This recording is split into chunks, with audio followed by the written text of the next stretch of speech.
If I gave a fuck what y'all think I would be doing this?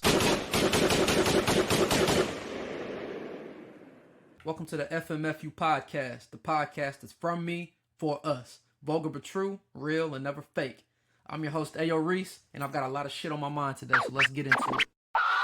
You know, sometimes I feel like, either myself or my kids, we're in this lost generation of sorts. It seems like people my age have kids that fall into one of two categories. It's like either their kids are really young, like babies, or their kids are grown as fuck and graduating high school because they were raw dogging early. It seems like the parents that have kids that are, I guess you can say around my kids' age, they're in their mid 40s. And I'm just wondering, why is that? Maybe that's because, more urban millennials, I guess they would be more on the older side of the urban millennial, where they chose to delay things because of school instead of just being out here wilding early. Maybe not just, fear of settling and waiting for things to be perfect. I don't know. Who knows? But anyways, happy Friday, people, and welcome to an all-new exciting episode of the From Me For Us podcast. So, it's been a lot going on, NBA news, different things like that. And there was something that kind of touched me, pause, the other day that I realized, and it kind of made me want to share this today. So in the latest NBA news, we know it's been down to basically the final four. Depending on when you're watching this, it might even be less than that. Shai Gilgeous-Alexander has won the league's MVP award. And one thing that, I realized the commentators, they really couldn't stop reminding us about while the Thunder and the Timberwolves were playing was how him and Nickeil Alexander-Walker were first cousins born 52 days apart.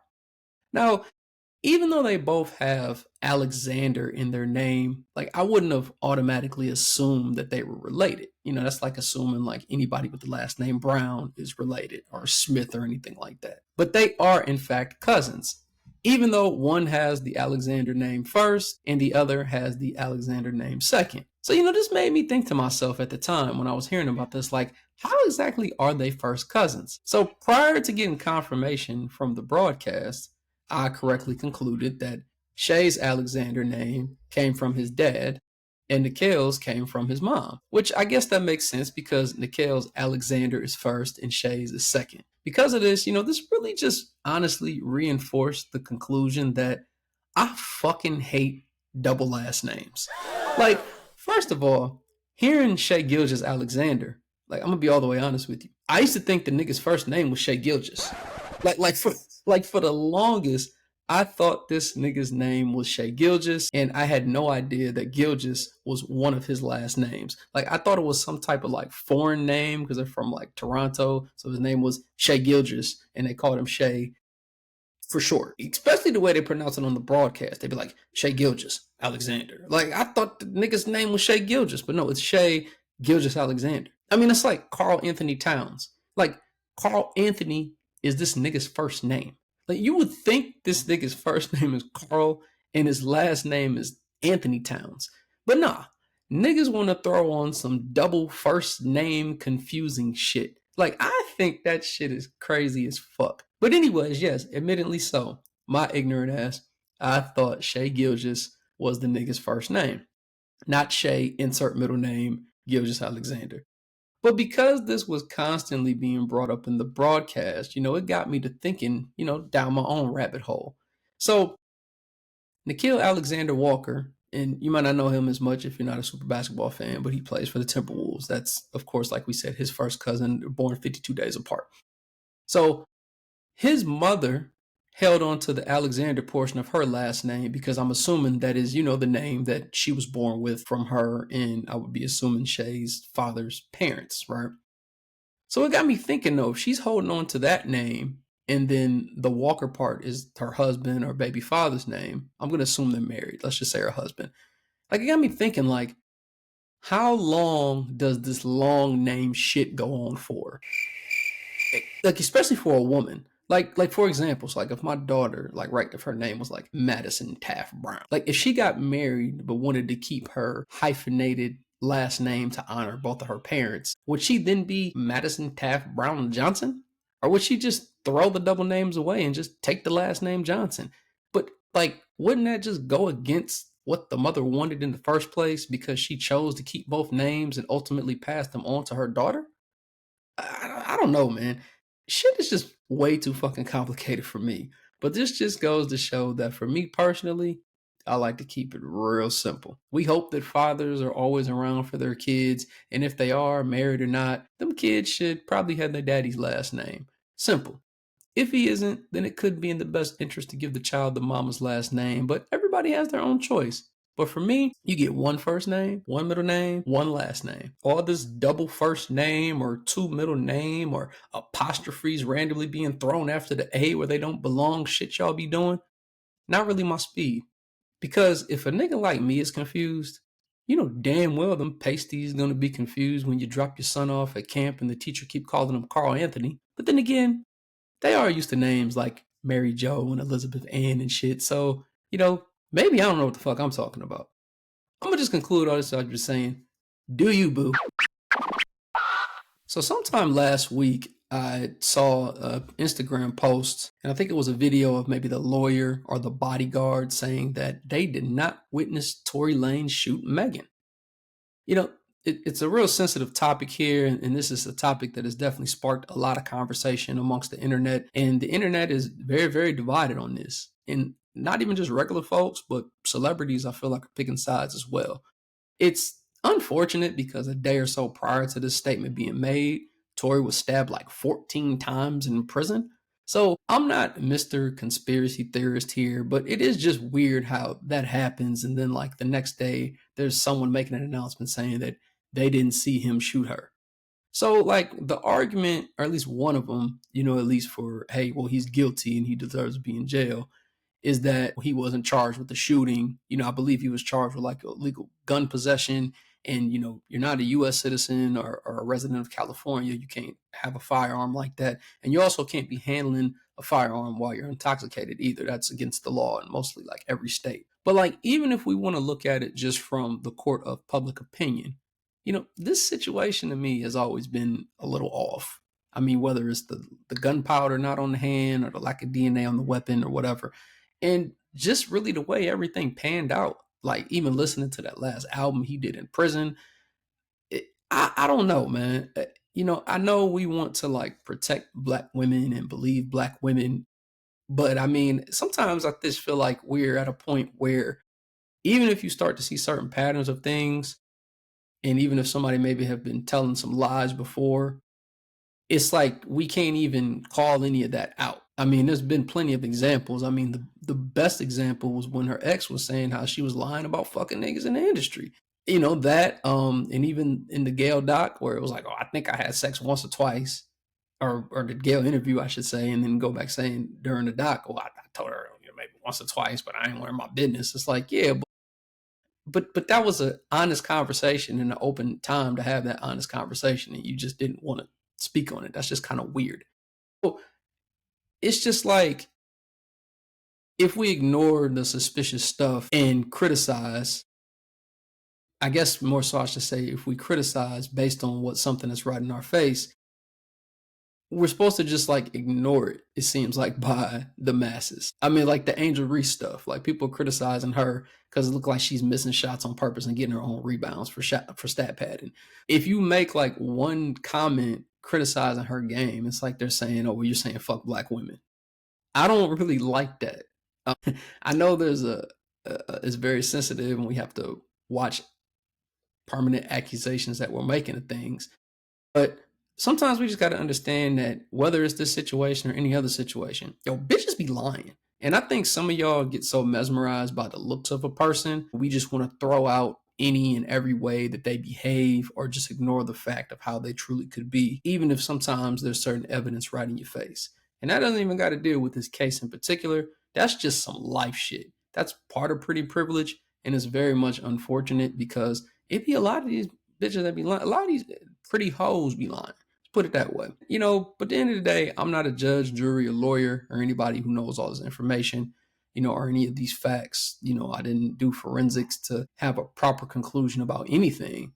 But just based on small sample size of things that I've read, heard, and saw, and not just really the opinions of people, but just stuff that factually makes sense to me, something's off. I don't know what's off as far as the guilty party, the innocent party, or if it's vice versa, but something is off just in the way things have transpired. And as I've said before, usually if something's off, there's usually a reason for it, even if we don't know that reason or it hasn't presented itself yet. So I'll just conclude by saying, guilty or not, hey, hopefully the man can recover after being stabbed all them times in prison. We got sentenced 10 years. So if you did the crime, do the time and be able to rehabilitate yourself and get out and continue to live your life, and y'all can move on. If he's saying what's true, that he's allegedly being accused of something that didn't really happen and wrongfully convicted, then hey, hopefully the truth comes out and they can change whatever. But if the justice system got it right, serve your time and walk that shit down. So I guess with all this bullshit going on, we'll see what happens next. But ultimately, something's a little strange, dog. Something's a little strange. In my life of living, I've come to the conclusion that as much as I love being there for people or helping people, I hate doing favors.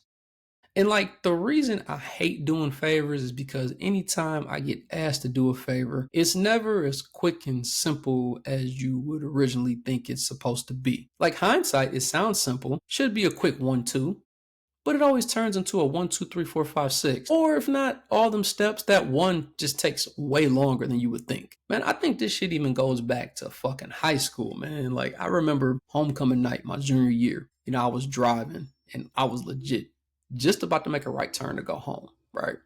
And I had a friend that hit me up and he's asking me like, hey man, can you go pick up some pants for me at such and such house? Now, at the time, you're trying not to be, Mr. Too Good for anybody because you're maybe one of your only friends with a car and stuff. So you're like, okay, fine. Luckily you caught me before I made this right turn, because if you did, I was already going to be at the house and you would have been shit out of luck. Long and behold, I'm driving down 57. It's a rainy day. I'm driving in the right lane. Some asshole cuts me off. I smack the back of his car. His car goes into the next car. That goes into the next car. Who goes into the next car? And I'm in a damn at-fault accident. And it sucks because, like, in the state of Ohio, like, no matter what happens, if you rear end someone, it's pretty much, like, automatically your fault, even if the person does cut you off and there's no chance of you being able to stop. I, like, slammed on the brakes and the damn car hydroplaned because it was raining out. So it's like my front left headlight smacked his right rear bumper of the vehicle, and that's what pretty much dominoed all the cars to smack into each other. So of course they're putting it all on the almost 17-year-old black kid who's driving. I'm not saying that it's my friend's fault, a little bit. It just so happens to always be favors with some simple shit turning into some bullshit. Even simple shit like, hey, grab me some Starbucks, or hey, let me go through this drive-through for some McDonald's or some stuff like that. Okay, sure. I'll run through the drive-through for you real fast and grab that.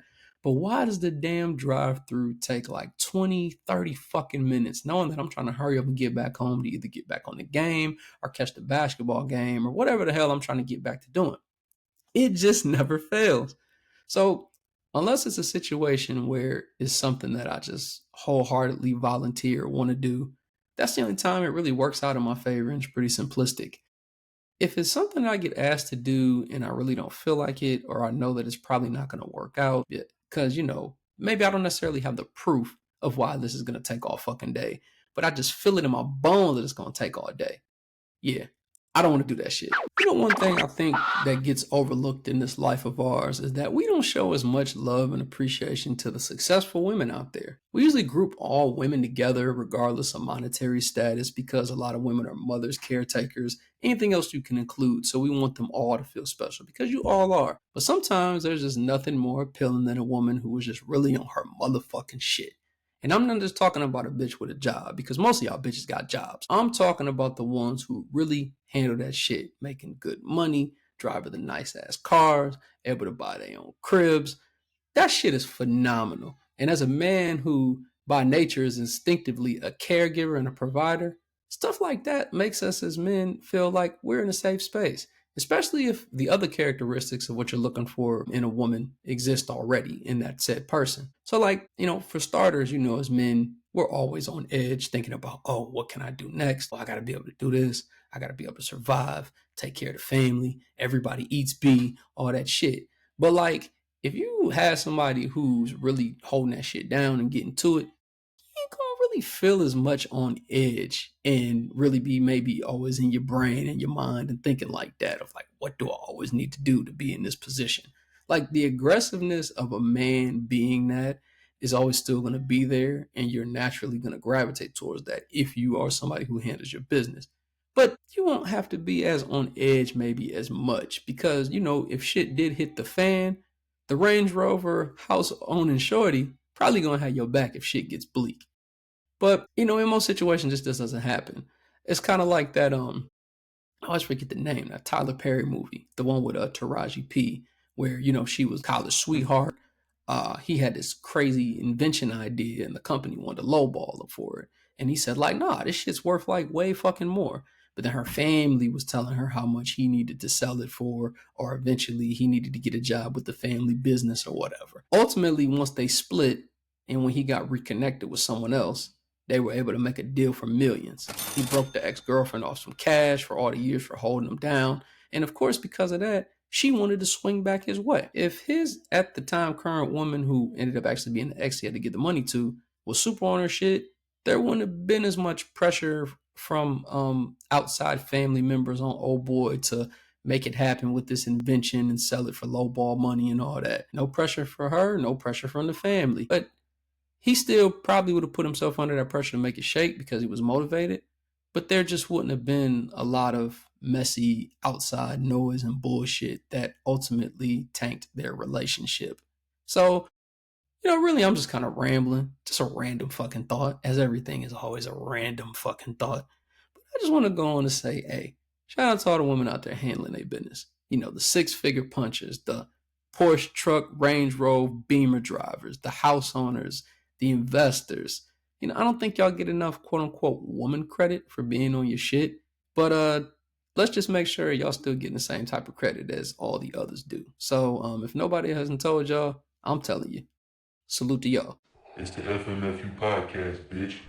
Thanks for listening to the FMFU podcast. Follow me on Facebook at FMFU Experience.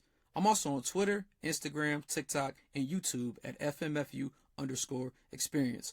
Also check me out on Twitch for some Warzone action at ReesePup007. Remember, people, life is a series of choices. Just make sure you make the right one. Peace.